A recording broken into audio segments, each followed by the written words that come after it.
전직 국회의원님들로 구성되어 있는 이 자유헌정포럼 회원님들께서 오늘 헌법재판소에 보내는 호소문을 낭독하기 위해서 제 소개로 오늘 이렇게 언론인 여러분들을 찾았습니다. 자유헌정포럼은 현재 330분의 전직 국회의원 선배님들로 구성되어서 활동하고 있는 그러한 단체입니다. 오늘 호소문 발표는 지금 자유헌정포럼의 회장을 맡고 계시는 김의제 회장님께서 하시겠습니다.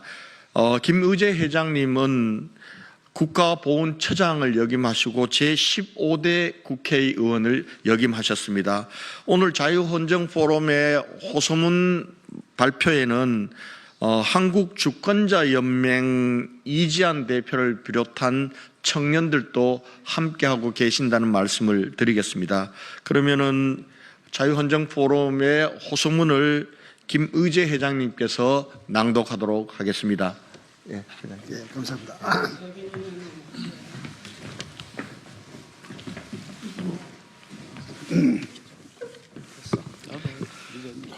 안녕하십니까. 지금 소개받은 자유헌정포럼의 김의제 상임대표입니다. 헌법재판소에 고합니다. 헌법재판소는 윤석열 대통령의 탄핵 소추를 각하해야 합니다. 그것이 대한민국 국민의 엄숙한 명령이며 호소이기 때문입니다. 3월 1일 서울 광화문, 여의도, 대학로 일대와 전국에서 수천만 국민은 오늘의 국가적 위기와 혼란을 극복하기 위해서 헌재가 하루빨리 윤석열 대통령의 탄핵 소추를 각하할 것을 명령하였습니다.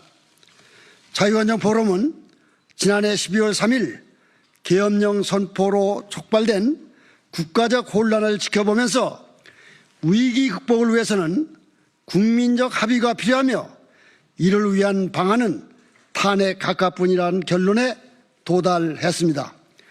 그리고 그것이 진정한 국민의 뜻이라고 믿고 있습니다. 헌법재판소는 이제 국민이 내린 명령을 실천에 옮겨야 합니다. 위기에 빠진 나라를 살릴 수 있는 길은 오직 탄핵 각하뿐이라고 생각합니다. 이승만 대통령이 이 나라를 건국한 지난 48년 이후 우리는 수많은 위기를 국복하며 오늘에 이르렀습니다. 세계가 부러워하는 경제 강국을 만들었습니다. 이와 같은 엄청난 성취를 한순간의 실수로 날려버릴 수는 없습니다. 지난 2개월 동안 진행된 1년의 탄핵 심판 과정을 지켜보면서 정권 탈취를 노리는 세력의 수많은 음모를 목격했습니다. 그러나 우리는 인내하려고 합니다. 그들을 응징하는 것이 국가적 위기를 해결하는 방법이 아니라고 믿기 때문입니다. 오히려 포용하고 용서하는 것이야말로 새로운 미래로 나아가는 길이라고 다짐하고 있습니다. 이를 위해서는 헌법재판소가 나서서 나라를 살려야 할 것입니다. 헌재가 5천만 국민의 뜻을 받들어 윤석열 대통령의 탄핵 소추를 각하하는 것이 마땅합니다. 자유헌정포럼은 헌법재판소가 국민의 뜻을 받들기를 간절히 바라고 있습니다. 3월 1일 전국의 추운 거리로 쏟아져 나와 호소한 5천만 국민의 간절한 절규가 외면돼서는 아니 될 것입니다. 감사합니다. 2025년 3월 4일 자유헌정포럼 상임대표 김의제, 외 회원 일동. 감사합니다. 보충 설명을 좀 드리겠습니다. 얼마 전에 우리나라의 최고의 헌법학자인 허영 교수께서 지금 헌법재판소는 10가지의 불법과 또 여러 가지 탈법을 저지르고 있다.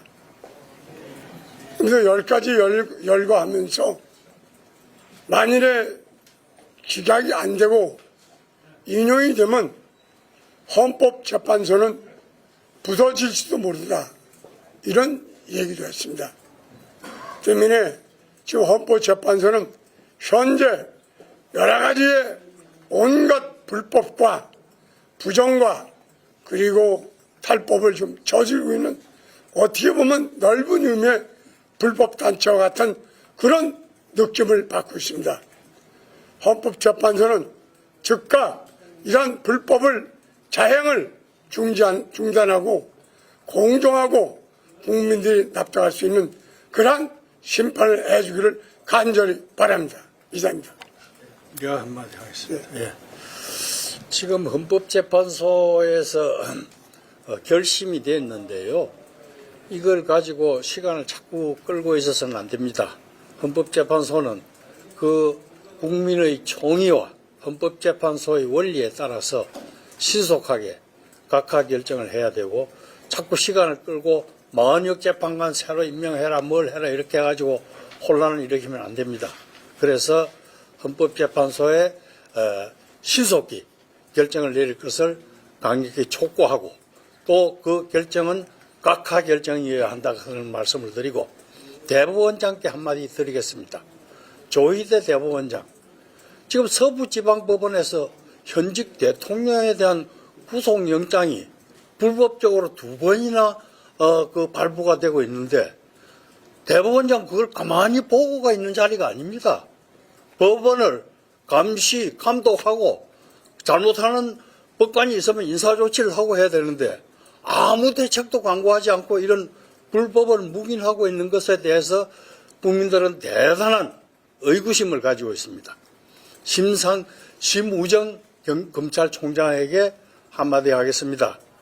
대통령의 구속기간 연장이 기각되었음에도 불구하고 그 구속기간이 끝나가는 시점에 거의 끝난 시점에서 다시 구속 기소를 해가지고 대통령을 6개월간 가둬놓겠다는 그런 조치를 한 것이 그것이 과연 옳은 짓인지 잘 생각하셔서 아무튼 좌파들의 결정은 아주 신속히 내립니다. 법원이건 검찰에서건. 그러나 우파들의 결정은 이 대통령의 구속 취소 사건 이거 왜 이렇게 자꾸 오래 겁니까? 이거 빨리 구속 취소 사건 중앙지방법원에서 결정을 해서 대통령을 석방시켜야 됩니다. 감사합니다. 예, 저희가 지금 각하되어야 된다는 말씀을 드렸습니다만은 그걸 부연 설명드리자면 첫째 2가지 이유에서 각하되어야 됩니다. 첫째, 지금 국회에서는 특히 민주당에서는 대통령이 계엄 선포할 때 국무회의를 제대로 거쳤느냐 이걸 지금 TV 잡고 있습니다. 그렇다면 지금 국회는 대통령에 대한 탄핵 소추를 함에 있어서 조사 기기를 거쳐야 됩니다. 조사. 하지 않았습니다. 그 다음에 내란죄를 포함해서 탄핵 소추를 했는데 헌법재판소에 가서는 내란죄를 뺐습니다. 다시 국회 의결을 거쳐야 됩니다. 지금 헌재는 이것을 지금 무시하고서 지금 심리를 진행하고 있습니다만은 또 종결까지 했습니다만은 이런 의미에서 헌재의 탄핵 소추는 국회의 탄핵 소추는 절차를 갖추지 못했다. 절차의 중대한 흠결이기 때문에 각하되어야 된다. 이런 말씀을 덧붙이고 또 나아가서 뭐 절차의 흠결은 그렇다 치고 내용에 들어가서 볼 때도 헌재는 정치적 사법기관입니다. 국민의 민심을 따라야 됩니다. 지금 탄핵이 돼야 되느냐 탄핵이 기각돼야 되느냐 5대5로 갈리고 있습니다. 이런 상황이라면 마땅히 탄핵은 기각이 돼야 됩니다.